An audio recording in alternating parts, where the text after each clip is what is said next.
Felaketlerden sonra aşırı korku, çaresizlik, dehşete düşme, şok, duyguları hissedememe, tepkisizlik, ağlayamama ya da çok ağlama, suçluluk, iştah sorunları, deprem anını sürekli tekrar yaşıyor gibi hissetmek doğaldır.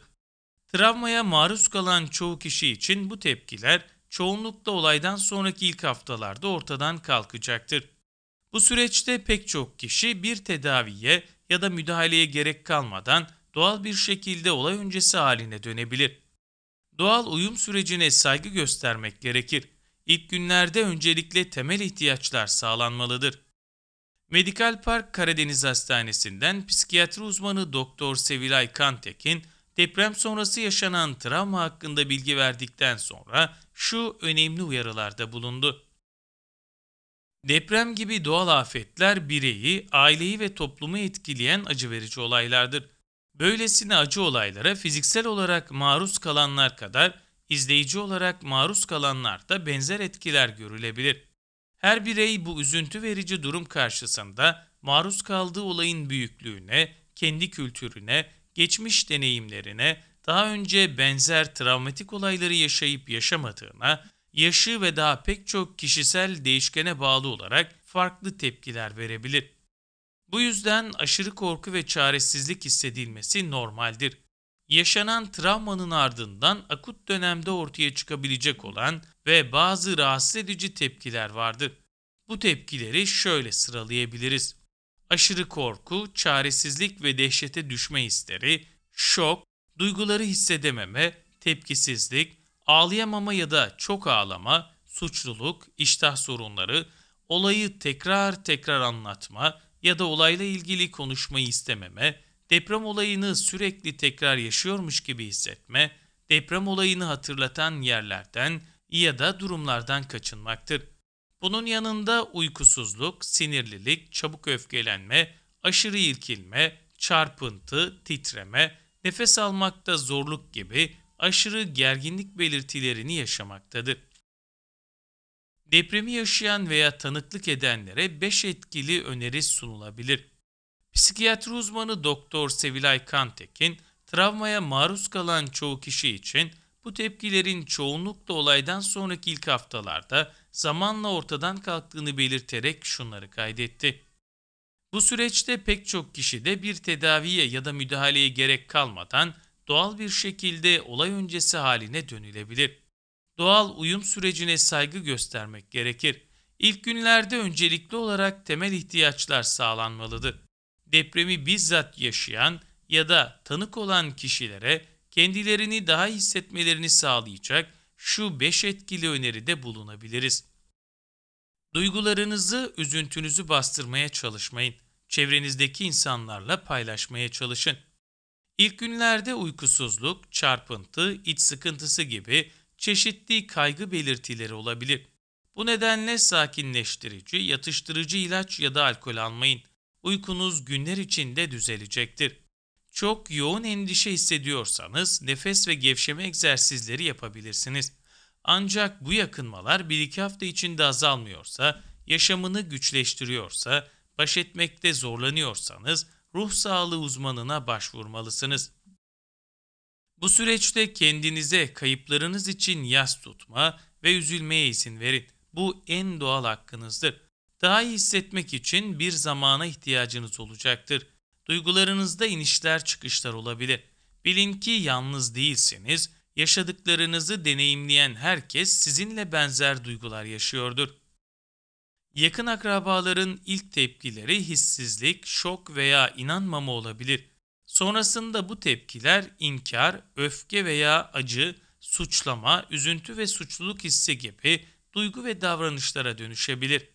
Aile üyelerinin duygusal tepkilerini yorumlamaktan, eleştirmekten ve söyleyebileceklerine karşı savunmaya geçmekten kaçının.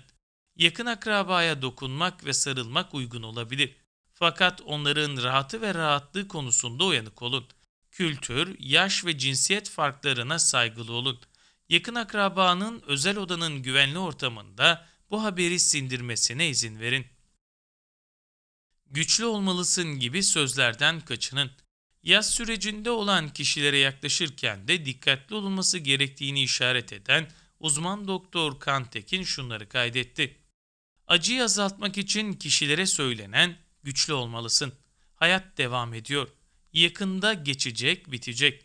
Çocukların için ayakta kalmalısın gibi klişe sözlerden kaçınılması gerekir.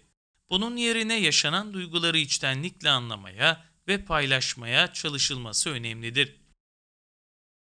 Travma ile herkesin başa çıkma yolu farklıdır. Kişilerin bu süreçte beden bakımlarına özen göstermeye çalışarak daha önce kendilerini rahatlatan şeyler neyse onları yapmaya çalışmaları da etkili olacaktır. Herkesin farklı ihtiyaç ve baş etme tepkileri vardır. Kimisi dua edebilir, kimisi yürüyüş yapabilir, kimisi başa çıkma yollarına ihtiyaç duyarken bir başkası sohbet etme ile yakınlarıyla bir arada olma ihtiyacı içinde kendini hissedebilir. Hepsi kabul edilebilir, hepsi normaldir. Yanlış bilgilendirmelere karşı dikkatli olunmalıdır. Yaz sürecindeki kişileri zamanla olumlu etkileri dikkate alınarak çalışma yaşamına yönlendirmek, öğrencileri okula devam ettirmek için desteklemek, çalışmayanları, yaşlıları ve ev kadınlarını yeni ilgi ve uğraş alanları bulmaları için teşvik etmek faydalı olacaktır. Afet ve travmalardan sonra insanlar bir suçlu arama eğiliminde olabilirler. Söylentilere tek bir kişi ya da grup sebebiyle bu kişileri günah keçisi haline getirecek haberler ve dedikodulara karşı dikkatli olun. Bu tür basit dedikodulardan başlayan açıklamalara kadar geniş bir yelpazede olan bu söylentiler toplumsal bölünmelere neden olabilmektedir. Sanal dünyadaki saldırılar ciddi zararlar veriyor. Genel olarak her şartta güvenlik konusunda farkındalık oluşturmak gerekiyor. Sosyal medyaya düşen, caps yapılan görseller bir daha silinmiyor. Sorgulanmayan, araştırılmayan milyonlarca sosyal medya kullanıcısı sahte bilgileri gerçek sanabiliyor. Sanal dünyada yapılan suikastler insanlara ve kurumlara ciddi zararlar verebiliyor. Bu yüzden teknolojinin faydalı kullanımına kişi, kurum ve kuruluşlar özendirilmeli ve bilinçlilik çalışmaları yaygınlaştırılmalıdır. Bilinçsizce yapılan paylaşımların yol açtığı zararlar ve yaşattığı aksaklıklar, kriz dönemlerinde doğru sosyal medya kullanımının ne kadar önemli olduğunu gözler önüne seriyor. Kaynağı belirsiz bilgilere şüpheyle yaklaşılmalı.